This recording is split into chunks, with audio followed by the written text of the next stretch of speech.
It's an office kind of visit today, and where better place to discuss my biggest business mistake than obviously in my own office. And I have the office to myself because we're still social distancing. So in my last video, I left off around 18 months into my Vox IT journey from when I set up the company. I just had a really good 18 months, and then this big regret that wasn't a regret, that was a regret kind of thing was next. And that's the kind of the cliffhanger, shall we say, I left you on. And because I had all of 2 people message me and say, oh wow, what a cliffhanger, what happened next? Tease. I thought, let you know what happened next, basically.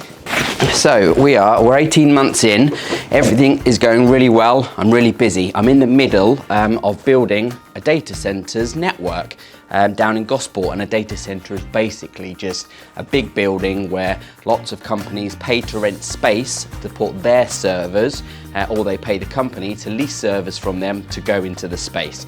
It's a data center with I don't know, how can I describe it? Really fast, redundant internet connections and security and fire suppression systems, generators and all that kind of wonderful stuff. Okay, so I'm not going to give any names, but we'll refer to the company I was working for, the chap, as Individual A.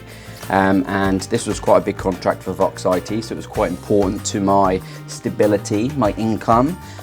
So yeah, I just got on with it. And during the time I was working for Individual A, I felt that we had a good working relationship.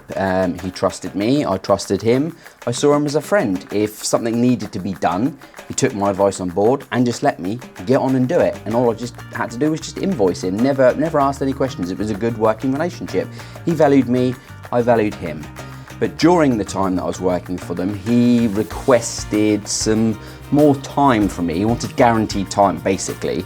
And we're about 2 years into Vox IT at the moment, and I couldn't give him this guaranteed time because it was just me, and I had other clients. So I thought, okay, now's the time to get a new employee, get someone else on board, hand off all my web and domain management stuff to them, and then this would free up a lot of time for me to then dedicate to that client without annoying my other clients. A win-win situation. So I was open and honest with Individual A, as I saw him as a friend as well, and explained to him my plans, my forecast, and what I would need to do in order to get this employee to then dedicate some time to him.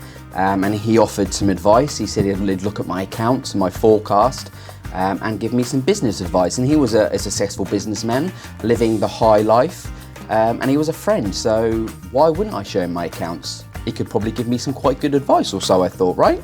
So after seeing my accounts, he suggested that he invest in me in Vox IT. He suggested that he would give me a lump sum of cash for a percentage of shares in my business, and this would help me manage the new employee. Basically, it would help me alleviate the kind of stress and anxiety to employing someone else, and it would obviously increase my cash buffer, which seemed like a pretty good idea. He offered me 30k and then asked me to say what I thought was fair in terms of a percentage of my business to offer him for this 30k. And back then, literally 30k, that was a huge amount of money back then, and to be fair, it's still a lot of money now.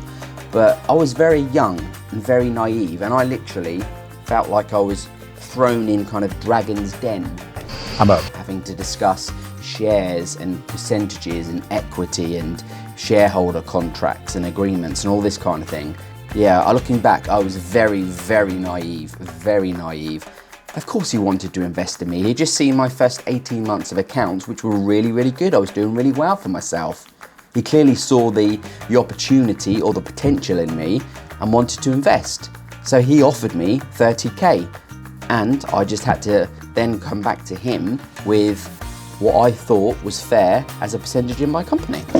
I thought about it, I pondered, I literally had no idea how to value my business or value my worth.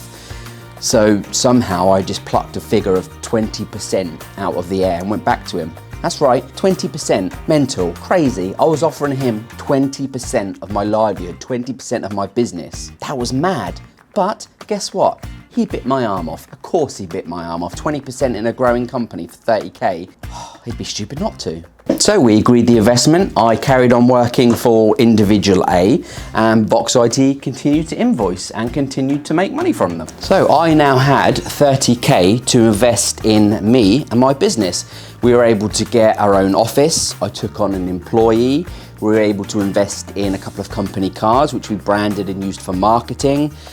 We done some intellectual property stuff, and we were able to develop in-house a CRM bit of software for our own business, but one that we then later sold to another client for them to use as well. So things were going really good. All of my financial burdens were lifted because of this investment. But there were two main points that I kind of overlooked. And the first of these points was literally the day that he was due to transfer the cash to my bank. He messaged me, text messaged me, and said, would it be okay if he transferred it from the company account rather than his personal account, and the shares go in the company name, because it would help him with his cash flow or some kind of rubbish where that was concerned. And the second point or issue or thing was that during our initial discussions, we agreed that I would continue to pay myself via dividends, so that it wasn't so much of a tax and national insurance burden on the company to begin with while we were growing. And we both agreed to this. He agreed to sign a dividend waiver so that he had no right to also take dividends. And then we would review the situation after a couple of years once we had grown and made a bit more money. And then at that time, he would then start to look at taking his dividends as well. But foolishly, I didn't get this written into our shareholder agreement, the contract, and I didn't get it in writing at all, via email, text, nothing.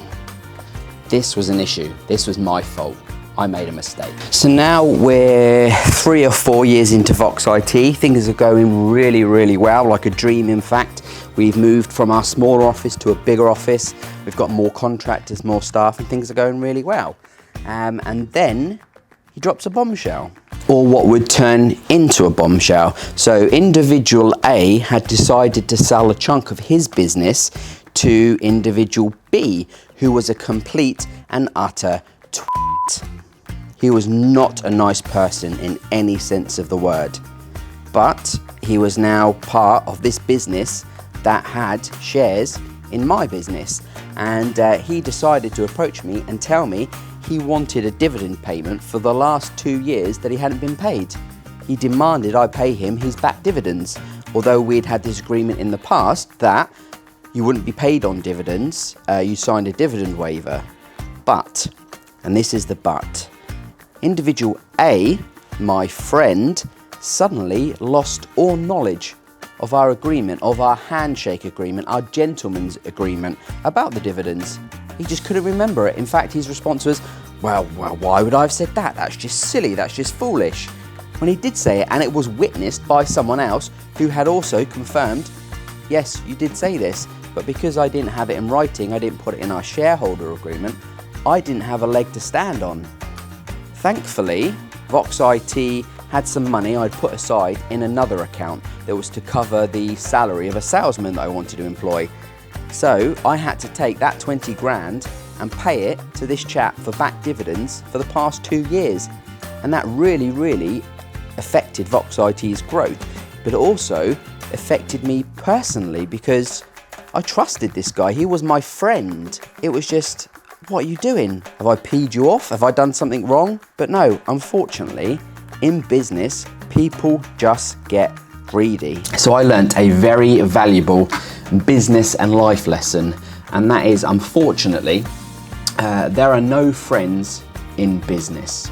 You cannot trust anyone. You shouldn't trust anyone, which is a really, really hard thing for me to say, but people are greedy, people are immoral, and when it comes to business and to money, people just don't care. They'll do what they need to do to survive. So where business is concerned, cover your bum. Make sure you get everything in writing and you cover your own arse. Get everything agreed in writing, and never, never take anything personal where business is concerned, because if you do, you'll end up like me, a nervous, stressful wreck.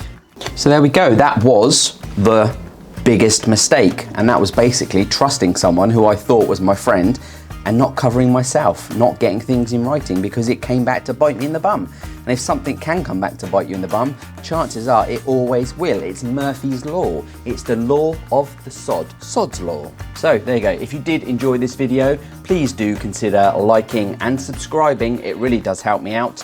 Let me know in the comments box below any other comments, questions or feedback, or if you even want a next installment of the Vox IT journey, and I'll try my best to make it. So, as always, as I say before my little outro in every single video, goodbye, internet. I'll see you in the next video. Goodbye. Throw this chain on me, like they all hate on me. Don't bring that rage on me.